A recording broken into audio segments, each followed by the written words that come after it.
হুর মানে কি? যে সমস্ত নারীকে আল্লাহ তাআলা জান্নাতে সৃষ্টি করেছেন তাদেরকে বলা হয় হুর।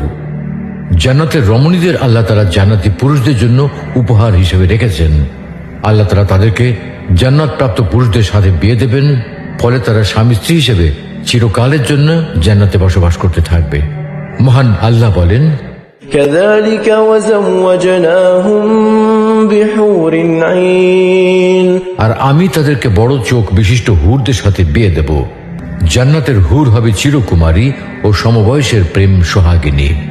জান্নাতে একজন হুর যদি দুনিয়ায় একবার দৃষ্টি দিত, তাহলে আকাশ ও জমিনের মধ্যবর্তী স্থান সুবাসে ভরে যেত। পূর্ব পশ্চিম প্রান্তকে তথা সমগ্র পৃথিবীটাকে সুসজ্জিত করে দিত। প্রতিটি চোখ সব জিনিস থেকে দৃষ্টি ফিরিয়ে তার দিকে চেয়ে থাকত এবং সৃষ্টিকুল আল্লাহর প্রশংসা ও বড়ত্ব বর্ণনা করত। জান্নাতি পুরুষেরা যখনই তাদের দিকে তাকাবে, আনন্দে মন ভরে যাবে। যখন কথা বলবে, ছন্দময় মিষ্টি কথা দ্বারা হৃদয় ভরে দেবে। জান্নাতের রুম সমূহে যখন তারা ঘোরাফেরা করবে, তখন তাদের আলোতে রুমগুলো আলোময় হয়ে যাবে। জান্নাতের অধিবাসী নারী পুরুষগণ হবে একই বয়সের পরিপূর্ণ যুবক যুবতী। জান্নাতের হুর যখন তার স্বামীর চেহারার দিকে তাকাবে, তখন তার হাসিতে জান্নাত আলোময় হয়ে উঠবে। যখন তারা স্বামীর সঙ্গে কথা বলবে, তখন কতই না সুন্দর হবে সেই কথোপকথন।